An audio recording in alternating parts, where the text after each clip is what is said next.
We've been sailing around the world for 8 years now, after first departing the Gold Coast Seaway of Australia back in July 2017. Since then, we have visited 15 different countries by sea, and some of those countries multiple times, especially in Asia. Nandji has been our full-time home, and whilst we have lived on board, the boat has generally always been moving from one anchorage to the next, and in the last 18 months, we have sailed over 10,000 nautical miles. Since arriving and making our way through the Notorious Knysna heads, we decided that we would sit still for a little bit, not sail onwards, and settle into this destination where we have been dreaming of reaching for years. A big thanks to Surfshark for sponsoring this video, but there'll be more on these guys later.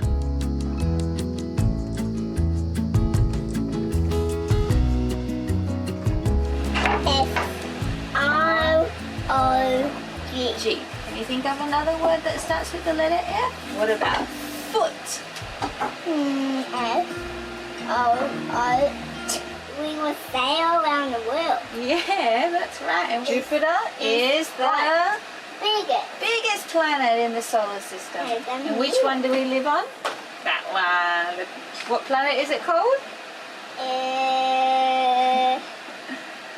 Planet Earth. Yes, it's planet Earth. So we've got no water, and whilst at first when we were here we were making water in the lagoon here because at high tide the water's really clear, but something's going on with the water maker. Something on the power side, like I can operate it manually, but then all the override alarms and stuff aren't working, so we're just opting not to use it until I can sort this electrical issue. So in the meantime, we have to carry our containers. We can take Nandji over to the yacht club there and fill her up, but we went to go do it yesterday. The westerly just pins you up against the dock over there, so the conditions were no good, so we need to wait till the next high tide, which would start at 6 p.m. tonight. For now, we'll just fill up our containers so we can take Nandji over to fill her up. It's quite overcast and rainy today, so it's just a down day for us. We're just going through the schoolwork, taking Miley for a run, going for bike rides and just going through the motions pretty much. Getting ready and organised for our next adventure. Just life admin. Just doing life pretty much. We'd chosen Knysna as our destination as it's the only all-weather anchorage on the south coast of Africa and one of only a few in all of South Africa. Rather than being in a marina, we can live on board Nandji in the lagoon and enjoy life at anchor. Being at 34 degrees south though, while some days are hot and simply stunning, Knysna can have 4 weather seasons in a day. The rain comes and being boat-bound on a rainy day is not fun. With Nandji stationary safely on a mooring, we have enjoyed settling into the small coastal town life and enjoying activities that normal land dwellers do. Being able to go for walks around the lagoon, let Tallulah practice her bike riding skills and enjoy the many playgrounds that are in the area. As parents, it's heartwarming watching Tallulah develop and make friends wherever she goes.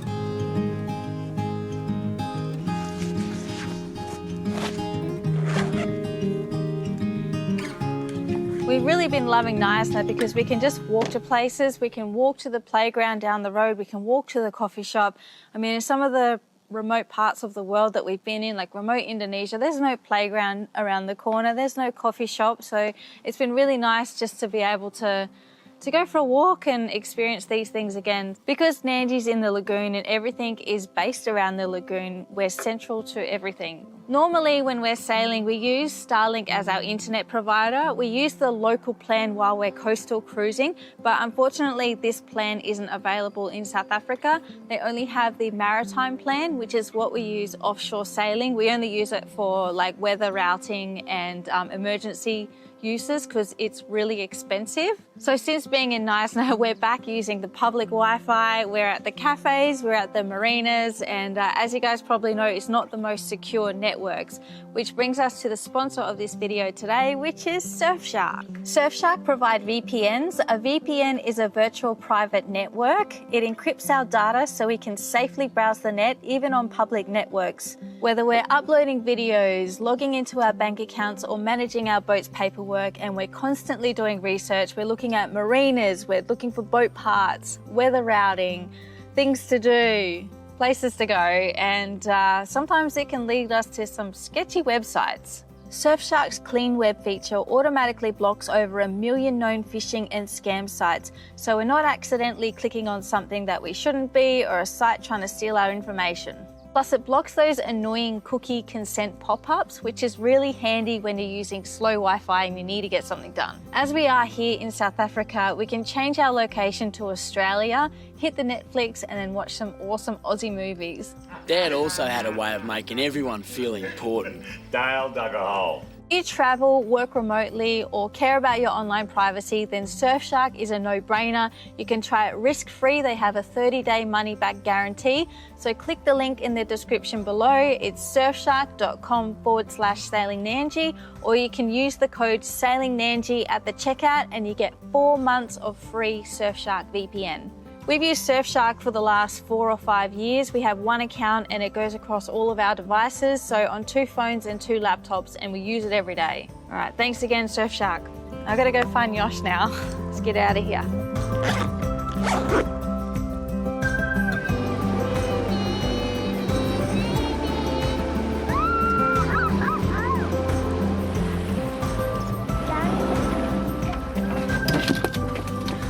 Tonight I'm having salmon with veggies, and we're going to have a mashed potato and pumpkin as well. So we have heaps of veggies in the fridge that we need to kind of get through. So we've got cauliflower, broccolini and carrot steamed, and then we've got the potato and pumpkin mash. And Yosh and Tallulah are going to have steak. I like steak. South Africa. Butter and lemon pepper, salt. Yeah. One thing that South Africa is very well known for is their braais, and that's their barbecuing. Sorry, had to translate the word braai. The meat here and the red meat here, even game meat here in South Africa, is amazing. It's delicious, and it's something that we haven't had in our travels since leaving Australia. You know, I'd never ate red meat in Asia. For one, you couldn't get it fresh enough, or it was really expensive because it was imported from Australia, so it was really old and tough. Or you got buffalo. Since we've been here in South Africa, I've been going ham on the steaks. Welcome back to Steaks to My Life, man. Tonight we have a big old T-bone. The great thing as well about steaks here in South Africa is the price. There's a lot of really good butchers. You know, this is a 500 gram T-bone steak. In Australia, this cut would be like $30 to $40, so that's a lot for one person for one meal. Here, this T-bone steak cost 100 rand, or less than 100 rand. 100 rand to Australian dollar is about $8.30. That's like an $8 steak, which is going to feed Tallulah and I tonight for dinner. Like, that's just crazy for us. That is great. Hence the reason why in Australia I'd never eat a 500 gram T-bone steak for myself. That's like a family feast right there. But here in South Africa, it's a family feast for me.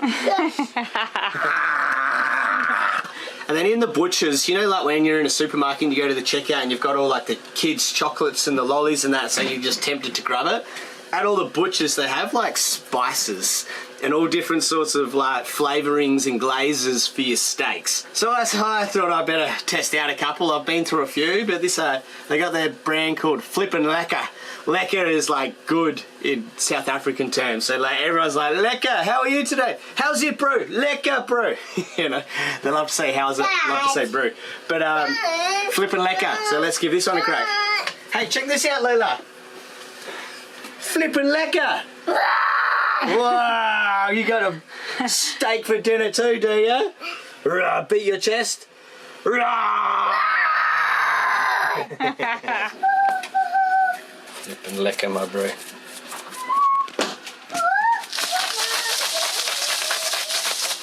Salt on that fat, you know. Essential. I really need to study up on my steak cooking a little bit more. I need to get some new hoses for the barbecue out the back. You know, I need to get a thermometer so I can really precisionally cook my big old thick steaks. I've got 2 big tomahawk steaks in the in the freezer waiting to be barbecued, waiting to be braaied. Braai. Braai. Say braai. Braai. Braai. Right. That's it. You got to really roll that R. Braai. Right. Braai. Well done. Right. But I'm loving practicing how to cook these big old steaks. Practice makes perfect, though. want some steak on here. I know you do, girlfriend. Dad, I want some steak. It's coming, princess. Oh, flipping lekker. Who's that in the window? You're having steak without me? You want some steak? Yes, he wants some steak. He wants some steak, eh? Look at him. Okay.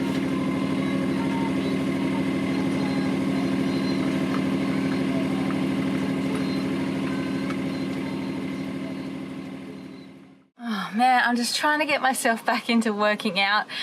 I've had like a week and a half off. There was like 3 months where I did consistent workouts 6 days a week, and then I've had like, I upped my weights and I've had a week and a half off. So I don't know if I've just like smashed myself too much or something. I needed a break, but I listened to my body. I've had a break. I'm finding it super hard to get back into it. So I normally do my workout between 6 and 7 in the morning. And it's 10 o'clock now, but I'm just gonna get back on the horse anyway. It's pretty hot. So I've got my hat, I've got heaps of water, I'm just gonna take it easy. And today is just about like getting back into the rhythm of it and creating that habit again. So I've got my bright pink shorts on. Yeah, let's go.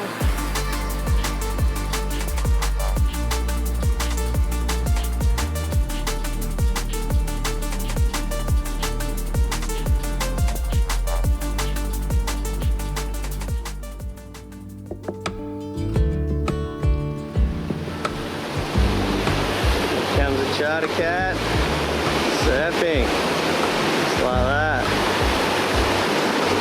Oh, he's flying in. Steady as she goes. We've come down to the heads today just to sort of just hang out on the beach, you know. It's low tide at the moment. We're told there's a lot of rock pools because there's so many these little alcoves and stuff throughout the rocks here, and it's a stunning little area, and it's that beautiful blue sky sort of day, not much groundswell, and we've been coming down and just looking through the heads, and just, you know, these catamaran charter boats go out through the heads every day, well, not every day, but all the days that allow it. So this has been called like the most notorious, most difficult entry into any harbour in the world, and I can definitely see it. But you know, these charter boats, some of them are going through it every day. They're boat full of humans and they're just charging out through the heads, put the sails up, have a bit of a sail around out in the water, open water, and then come back in. And you know, it was good to see that catamaran sort of just flying in just then. It's really nice to explore all these rock pools, lots of little rocky outcrops to walk around. But this one stunning big pool here, which is nice and deep. And I'm going to do a bombie. He's so cold. Holy jingoes. What do I do? What do I do?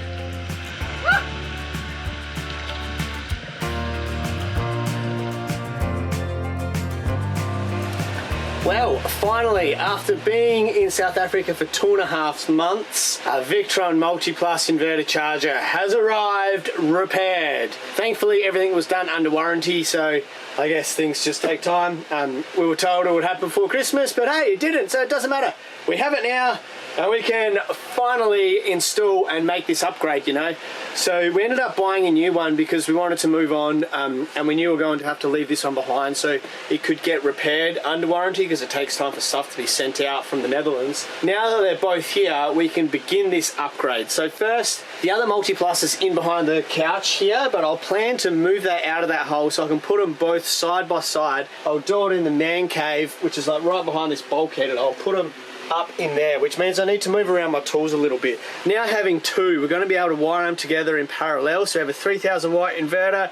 With two, we now have a 6000 watt inverter. We have 2000 amp hours of battery power, so we have plenty of battery power to now upgrade to a 6000 watt inverter. Well, probably run 2 air cons, couldn't we? We should be able to run the water maker straight off the batteries now as well, if we ever needed to. The generator is just then, their sole purpose is to charge the batteries if needed. The complete install won't happen until we get to Cape Town, but because currently we just got a multi-plus sitting in the saloon, we need to put it somewhere. So for today, I'll start moving out these tools and rearrange my man cave in there, so then I can hang and mount this multi-plus. It's best to have them side by side, so the cable lengths are all the same length. And I'll just pull this other one out of that hole. You know, the multi-plus does run pretty hot, and there is the other solar chargers, the MPPT solar chargers in that hole as well, which all run pretty hot. So while there is a bit of a fan and ventilation system going on, I don't think it's quite enough. So I figure by hanging them both on the inside of that bulkhead, there's a lot more free air space around them, and hopefully that helps them to stay a little bit cool, because when we are charging, that's when they run quite hot. We don't want that. I'm trying to minimize the heat, and potentially maybe that had something to do with the original problem. I don't know, mate, but at the same deal, I just want to prevent that. Let's go mount this on the inside. Cleaning out the man cave really brings a few surprises. So I don't think this area here I have ever taken everything out. Like, those containers normally have always lived in here because they came with the boat, they were full of spares, so the containers have come in and out, but all the other crap that's been around have always stayed. So to now pull it out, I realised that this is a beautiful little work area, sure, but the bench lifts up so you can access the batteries underneath, which I think is pretty funny, because when we were installing the DC-DC charger with the lithium upgrade, accessing the cold crank batteries underneath there, it was a task, and they're all heavy. I swapped out one of the generator start battery recently as well, and it just sucked. So yeah, future, just lift it up, mate. Both multi-pluses I plan to mount here, and through the measurements, those boxes will still slide back in there with a bit of play, so there should still be that ventilation of air around the multi-plus, which is what we're sort of aiming for. So I figured we'd bring them in here as well. Maybe I need to install a fan up here or something. One will be poking out a little bit underneath this ridge, so this window really has to remain watertight, because the last thing you want is water going down into the electrical, so maybe I need to bridge something out here as a protection, but... Thanks, Lila. Come on, you can do it. You can do it. You can do it. You can't do it.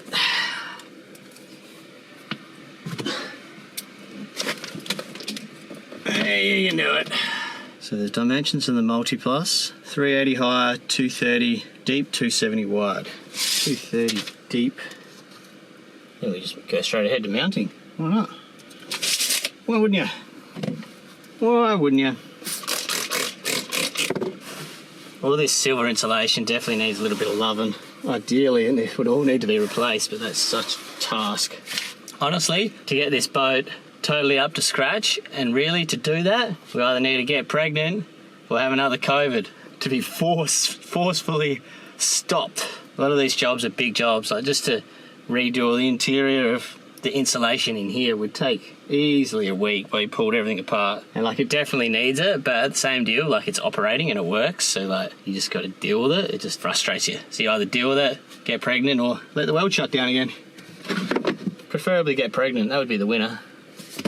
We always need another Nandji kid running around, don't we? Oh, that'd be lovely. You know, finds like this. This is the machete I made during that COVID time. Bored one afternoon. My mate was building a davits, he had some leftover aluminium, so we cut it up and made machetes.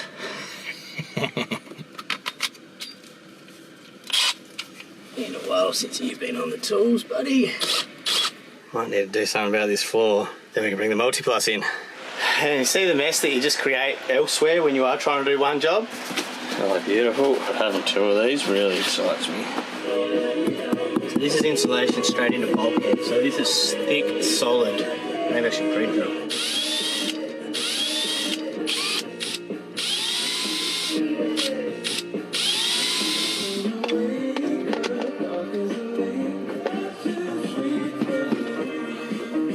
As these things run pretty hot, the manual advises 10 centimetre gap around the whole unit. So that's 10 centimetres up this side. You know, it's obviously a bit closer down there. Plenty of room underneath. I know the fan is on top. I'll put a little fan at the back here or something, blow that hot air through. Where that's positioned, actually I could go over a little bit.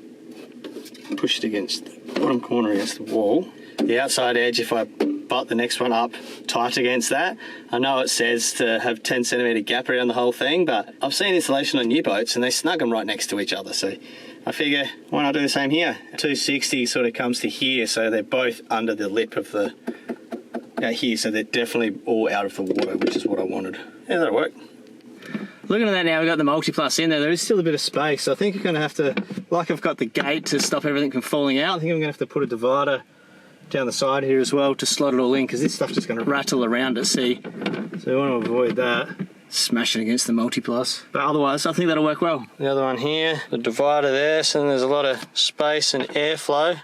This is one of the fans that was originally on the boat, but I ripped out and replaced all the fans to Sirocco. Like they do pump air, they're very loud. It's more of a workstation fan than a run full time to keep the multi-plus cool sort of fan. But we'll get those little computer 12 volt things and I'll stick a couple in here somewhere, probably at the back, and blow it all forward. That'll be the best way. This is one big upgrade that I'm really frothy to get finished.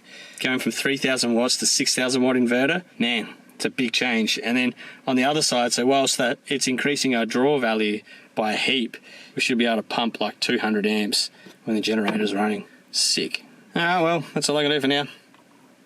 On to the next one. There's a sneaky little bar across the bay, and you can only access it via dinghy, and the only way to know that it's open is they'll fly a flag, and today's the first day that we've actually seen the flag flying. It's Saturday afternoon, it's time to relax and just go and have a bit of fun. Mum and Dad need a bit of fun. Absolutely. We only learned about this little beach bar after the fact, just through local people telling us all about it, because it's across the bay, inaccessible by the road. So everyone here has a boat. Basically in Knysna, if you don't have a boat, they're like, what are you doing living in Knysna? So there's so many boats that are zinging around, and the green flag is up today, so we're zinging around in our dinghy to go find out what's going on. Yeah, let's go. Send it.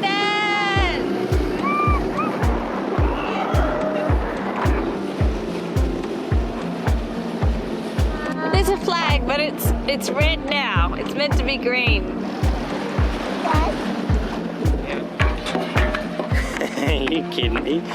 How is this joint beach bar? It's more like a bloody mansion. I don't know if we're allowed in. We're kind of told that you had to pre-book, but we'll soon find out.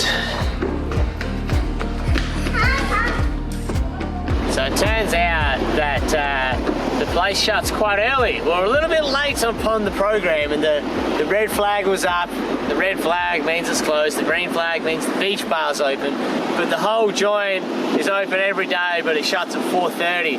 Well, actually, it shuts at 3:30 because they all told us to get out of there. I think everyone just wanted to go home. But yeah, so we managed to really just go up, have a look at the view, and then got told to get out of there. So it seemed like a good idea at the time, but not quite that great, I suppose. So while we are in the dinghy and driving around though, we might as well go look at the heads, you know? We came in through Nandji, might as well go in and out through Flubber. The best way to learn about a place is to look at it a lot. And in this case scenario, driving up close to the rocks in the dinghy, you get to have a really good inspection. Like, man, we didn't know there was a bridge over there. So yeah, let's go in and out of the heads.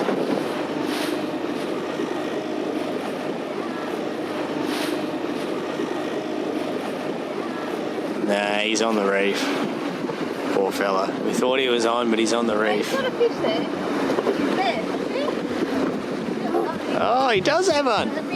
He's not. Oh, he's tailed a shark. He's skull dragged in a little schoolie. Yeah, little bronze.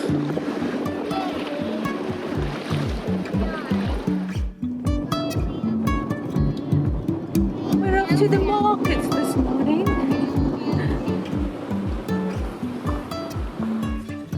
We saw a market on the side of the road. We've driven past it a few times and decided to pop in. It's Sunday morning. The market is called Toddy's Market. There's lots of like handmade things here. It is quite small, but it's really cute. They have homemade food here, places to eat outside in beautiful nature. So it's a cool little spot to come down and have a meal on Sunday afternoon and have a look at what people have created. There's a playground here for Tallulah, so we're all winning. What have you found there, Lula? Typewriter? It's an old typewriter, Lula. What have you found? Is there a choo-choo train here? No, it's gone. Where's the train gone, mate? I don't know.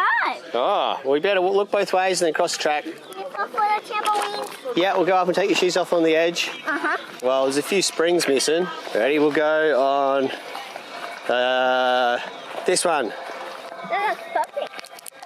Bit of a hazard. Is that water underneath? No, yeah, I'm not sure, but there's no springs in it. So. No springs there, no springs there. Yeah, you'll be right, mate. Exactly Aussie train. Wow, that's pretty bonkers, isn't it? Going in? No. Is that where you live, Lila? Are you a hobbit? Are you moving in? Here's your letterbox. How are you open it?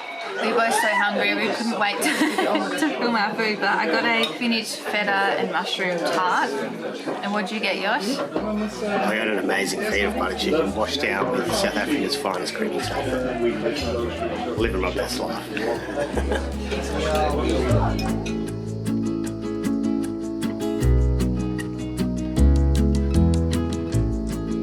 Thanks for watching. We hope you enjoyed this video of Sailing Nandji. A big shout out to Surfshark once again for sponsoring this video.